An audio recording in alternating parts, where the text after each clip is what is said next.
Hello बच्चों, Manoj Gupta academy में आपका स्वागत है। इस चैनल को सब्सक्राइब कीजिए, लाइक कीजिए, अपने फ्रेंड्स के साथ शेयर कीजिए। आज हम पार्ट 2 भारत की विदेश नीति की विकास यात्रा यह पाठ पढ़ने वाले हैं। बच्चों, इसके पहले हम अंतर्राष्ट्रीय व्यवस्था, उसका स्वरूप और पिछली शताब्दी में शीत युद्ध तथा उसके परिणाम आदि के बारे में हमने जाना। और इस पाठ में हम विदेश नीति का अर्थ, उसे प्रभावित करने वाले घटक और साथ ही विदेश नीति के स्वरूप के बारे में जानेंगे। विदेश नीति का अर्थ, विदेश नीति का क्या अर्थ है और उसका क्या महत्व है। सभी देश, जैसे विश्व के जितने भी देश है, ये सभी देश अंतर्राष्ट्रीय व्यवस्था के घटक होते हैं।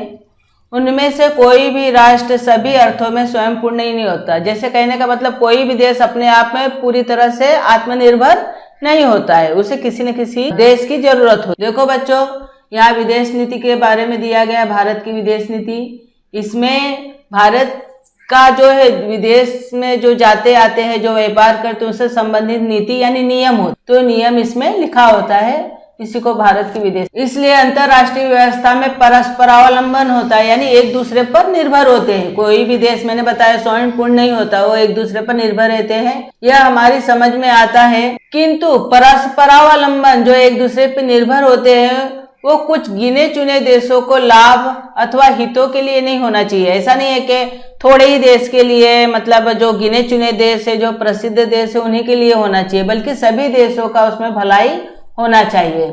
इसलिए सभी को प्रयास करने पड़े। कौन से राष्ट्र के साथ मित्रता करे, कौन से गुट में शामिल हो, या अंतर्राष्ट्रीय राजनीति में कौन सी भूमिका ले, इस सभी के संबंध में प्रत्येक देश को अपना खुद से निर्णय लेना होता है। ऐसे निर्णय बहुत सोच समझ के लेने पड़ते हैं। इसी वैचारिक चौखट को विदेश नीति कहते हैं। प्रत्येक स्वतंत्र और प्रभुत्व संपन्न, स्वतंत्रता का मतलब जानते हो, पूरी तरह से आजाद होना, और प्रभुत्व संपन्न का मतलब होता है वह देश जो अपने आप पर निर्भर है, जो जैसे कोई भी निर्णय लेना हो तो उसको खुद से निर्णय, जैसा भी हमारा भारत देश है।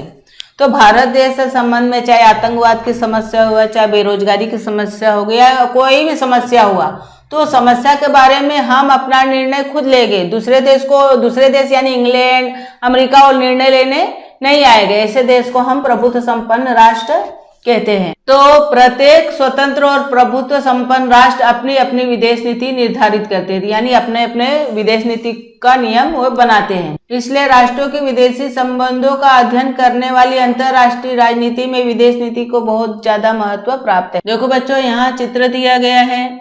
एक देश के साथ दूसरे देश से अगर हम कोई भी व्यवहार करते हैं तो उनके साथ मित्रता का व्यवहार होना चाहिए। तो देखो, ये भारत की विदेश नीति है। क्या आप जानते हैं, जब हमको किसी देश का अध्ययन करना होता है तो उस देश के संविधान और विदेश नीति को समझना आवश्यक होता है। जैसे मान लो हमको किसी देश के बारे में व्यापार करना है या आना जाना है, तो वहाँ का संविधान कैसा है, वहाँ के नियम कैसे हैं, इसके बारे में हमको जानना बहुत ही जरूरी होता है। राष्ट्रीय हित संबंध, बच्चों विदेश नीति क्या होता है इसके बारे में तो हमने समझ लिया। राष्ट्रीय हित और विदेश नीति का बहुत ही गहरा संबंध होता है, निकट का संबंध होता है। राष्ट्रीय हित संबंधों का संवर्धन विदेश नीति द्वारा किया जाता है, यानी सभी देशों की भलाई हो, उसका संबंध और उसको संभालना, बचाना, ये सब विदेश नीति द्वारा किया जाता है। इसलिए विदेश नीति का विस्तृत अध्ययन करने से पूर्व हमें राष्ट्रीय हित संबंध क्या होता है उसके बारे में जानना चाहिए, उसका महत्व क्या होता है उसको हमें समझना चाहिए। राष्ट्रीय हित संबंध से मतलब होता है कि अपने देश की जो स्वतंत्रता होती है और प्रभुत्व संपन्नता होती है, जैसे हमारे देश में हमारा अधिकार है, उसको सुरक्षित रखने के लिए हमें क्या क्या उपाय योजना करनी चाहिए, उसको हम राष्ट्रीय हित कहते हैं। जैसे अपना आर्थिक विकास साध कर अपनी सामर्थ्य बढ़ाने के लिए किए जाने वाले प्रयत्नों का भी राष्ट्रीय हित समावेश होता है। अभी जैसे मैं समझा रही हूँ, सभी देश को अपना अपना आर्थिक विकास करना चाहिए, अपने देश को संपन्न बनाना चाहिए, तो उसके लिए जो प्रयास किया जाता है उसको हम राष्ट्रीय हित कह सकते हैं। अपने राष्ट्र के लिए फायदेमंद है, क्या उचित है, इसका विचार करके जब हम निर्णय लेते हैं तब उसे राष्ट्रीय हित संबंधों का संवर्धन कहा जाता है। किसी भी राष्ट्र के हित संबंधों में निम्न घटकों का समावेश होता है।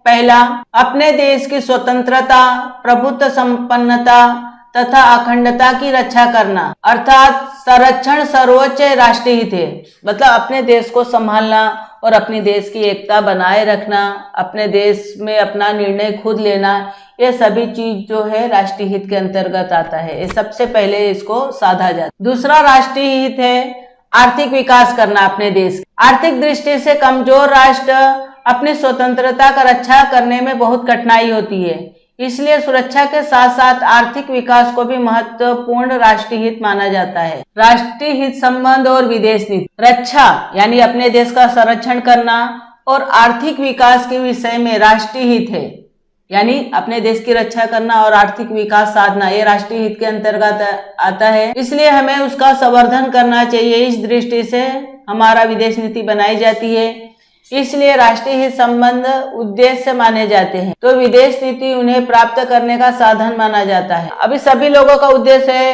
कि हमारे देश को संपन्न बनाना है, हमारे देश की भलाई होनी चाहिए, ये उद्देश्य हो गया। उसी प्रकार अगर राष्ट्रीय हित साधना है तो उसके लिए विदेश नीति का हमें नियम बनाना होता है, यानी विदेश नीति एक प्रकार का साधन माना जाता है। परिस्थिति और समय के अनुसार राष्ट्रीय उद्देश्यों में परिवर्तन होते रहते हैं, उसी अनुसार राष्ट्रीय हित संबंधों में भी परिवर्तन होते रहते हैं। इन परिवर्तनों का प्रतिबिंब विदेश नीति पर दिखाई देता है, इसलिए विदेश नीति प्रवाही होते हैं। जो विदेश नीति उसमें तरह तरह का बदलाव होते हैं। जो हमारे देश की भलाई वो समय समय पर बदलता रहता है, हमारे देश का हित क्या है, हमें कौन सी चीजों की जरूरत है, तो वो बदलता रहता है। उसी प्रकार विदेश नीति भी बदलता रहता है। विदेश नीति निश्चित करने वाले घटक जो हमारे देश की विदेश नीति मतलब विदेश से संबंधित नियम कानून, तो नियम कानून निश्चित करने के लिए कुछ घटक होते हैं। इस घटक पे हमको ध्यान देना आवश्यक होता है, क्योंकि इसके आधार पे ही हम नियम बनाते हैं।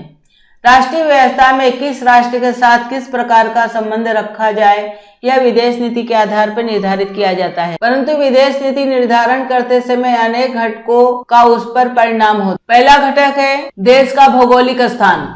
अपने पृथ्वी का भूगोलक अर्थात ग्लोब देखा होगा। देखो बच्चों, यहाँ ग्लोब दिखाया गया है, इसमें पूरे विश्व का मानचित्र दिया रहता है, अथवा विश्व का राजनीतिक मानचित्र देखा होगा।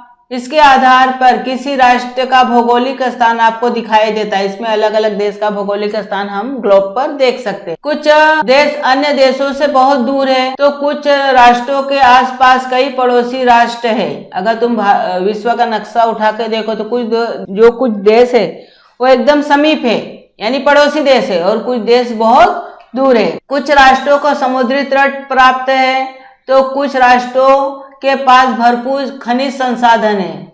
संक्षेप में विदेश नीति का निर्धारण करते समय देश का आकार, जनसंख्या, भूमि की गुणवत्ता, देश का समुद्री किनारा, प्राकृतिक संसाधन की उपलब्धता, इन सभी बातों पर भी विचार करना पड़ता है।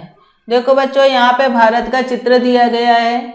जैसे यहाँ पर भारत के चित्र में तुम देखो होगे कि यहाँ नीचे देखो, यहाँ पे समुद्री किनारा है ना, तो कुछ देशों को समुद्री किनारा प्राप्त है। ऊपर के साइड जाओगे तो ऊपर पहाड़ी क्षेत्र है, बीच में जाओगे तो मैदानी क्षेत्र है, पठारी क्षेत्र है। किसी देश की जनसंख्या ज्यादा है तो किसी के देश की जनसंख्या कम है, तो देश का आकार, जनसंख्या, भूमि की गुणवत्ता, किसी देश के जमीन में खनिज ज्यादा है। तो इस प्रकार के बातों का अगर विदेश नीति अगर बनाते तो इन सभी बातों पर भी हमको विचार करना पड़ता। राजनीतिक व्यवस्था।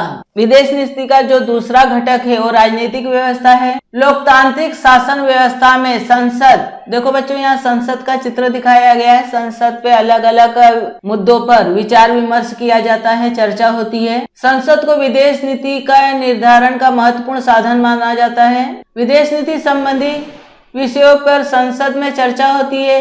विपक्ष प्रश्न पूछ के विदेश नीति पर नियंत्रण रख सकता है। लोकतांत्रिक शासन व्यवस्था में जो दल चुनाव द्वारा जीत कर आता है सत्ता में, उसे सत्ताधारी दल कहते हैं, और जो दल को कम वोट मिलते हैं और उस दल का सत्ता नहीं रहती उसे विपक्ष कहते हैं। तो विपक्ष जो है प्रश्न पूछ के विदेश नीति पर नियंत्रण रख सकता है। संघ राज्य व्यवस्था वाले देशों को विदेश नीति निर्धारण करते समय घटक राज्यों पर भी विचार करना पड़ता है, क्योंकि पड़ोसी राज्यों की गतिविधियों का घटक राज्यों पर प्रभाव पड़ता है। जैसे श्रीलंका की गतिविधियों का तमिलनाडु और बांग्लादेश की गतिविधियों का पश्चिम बंगाल और पूर्वोत्तर राज्यों का परिणाम होता है। ऐसा क्यों करना पड़ता है? शांति एवं स्थिरता जितना महत्व हमारे देश में होता है उतना ही महत्व पड़ोसी देशों का भी होता है। इसलिए पड़ोसी राष्ट्र में लोकतंत्र का निर्माण हो, इसलिए भारत को प्रयास करने पड़ते। भारत एक लोकतांत्रिक देश है और उसमें सभी लोग चाहते हैं कि शांति और स्थिरता बनी रहे, किसी प्रकार का अस्थिरता निर्माण न हो। जितना महत्व हमारे देश के लिए होता है कि हमारे देश में शांति बनी रहे, उतना ही पड़ोसी देशों के लिए भी होता है। इसलिए हमें यह प्रयास करना चाहिए कि पड़ोसी देश में भी लोकतंत्र निर्माण हो, शांति और स्थिरता बनी रहे। आज के समय में किसी भी देश की आर्थिक स्थिति का विदेश नीति निर्धारित करने में बहुत बड़ा महत्व प्राप्त हो गया है। सभी देशों में आर्थिक विकास करना सभी देशों का महत्वपूर्ण उद्देश्य बन गया है। इस कारण अर्थव्यवस्था का विदेश नीति पर दो प्रकार से परिणाम होता है। सभी देश चाहते हैं कि हमारा आर्थिक विकास हो, हमारा देश संपन्न बने। इसके लिए दो प्रकार से इस पर परिणाम होता है। पहला, देश की अर्थव्यवस्था मजबूत करने के लिए अन्य राष्ट्रों से प्रस्तापित किए जाने वाले आर्थिक संबंध, आयात निर्यात, वैश्विक व्यापार में सहभाग आदि बातें विदेश नीति तय करती है। यहाँ पे बताया गया है कि अपने देश का अर्थव्यवस्था अगर मजबूत करना है तो उसके लिए आर्थिक संबंध बनाना होता है, आयात निर्यात और वैश्विक व्यापार में सहभाग, इस सभी के ऊपर जो है विदेश नीति तय करती है। कैसे हमें व्यापार करना है, कैसे आना जाना है, उस पर वो नियम बनाती है विदेश नीति। देखो यहाँ बच्चों चित्र दिया है वैश्विक व्यापार का। आयात निर्यात होता है, एक देश से दूसरे देश में व्यापार किया जाता है, इसको वैश्विक व्यापार कहा जाता है। दूसरा है, हर एक देश के लिए राष्ट्रीय सुरक्षा महत्वपूर्ण माना जाता है, उसी प्रकार आर्थिक सुरक्षा भी महत्वपूर्ण माना जाता है। जिस देश की आर्थिक सुरक्षा जितनी मजबूत होगी वो राष्ट्र उतने ही समर्थवान मानी जाएगी। मजबूत अर्थव्यवस्था वाले देश कम परावलंबी होते हैं। जो देश की अर्थव्यवस्था मजबूत होती है वो दूसरे पे कम निर्भर रहते हैं तथा वे स्वतंत्रता पूर्वक अपनी विदेश नीति का निर्धारण कर सकते। राजनीतिक नेतृत्व चौथा घटक जो है विदेश नीति का। विदेश नीति निर्धारण में राष्ट्रपति, प्रधानमंत्री, विदेश मंत्री, रक्षा मंत्री, वित्त मंत्री और गृह मंत्री, इन सभी का सहयोग होता है। विदेश नीति की निरंतरता बनाए रखने के लिए उसे सुधारने का प्रयत्न इन्हीं पदों के व्यक्ति करते हैं। जैसे यहाँ उदाहरण दिया गया है, पंडित जवाहरलाल नेहरू ने भारत की विदेश नीति में गुट निरपेक्षतावाद को बढ़ावा दिया। जब भारत के प्रधानमंत्री पंडित जवाहरलाल नेहरू बने तो उस समय गुट बने थे, एक साम्यवादी और दूसरा पूंजीवादी। लेकिन जवाहरलाल नेहरू ने मिश्रित अर्थव्यवस्था को स्वीकारा और गुट निरपेक्षतावाद को बढ़ावा दिया, वो किसी भी गुट में शामिल नहीं। इसके अलावा अटल बिहारी वाजपेयी ने भारत चीन के साथ जो संबंध था उसे सुधारने के लिए अपना बहुत बड़ा योगदान दिया। देखो बच्चों यहाँ पर पंडित जवाहरलाल नेहरू का चित्र है और दूसरा चित्र अटल बिहारी वाजपेयी। प्रशासनिक घटक, विदेश नीति का पांचवा घटक जो है प्रशासनिक घटक है।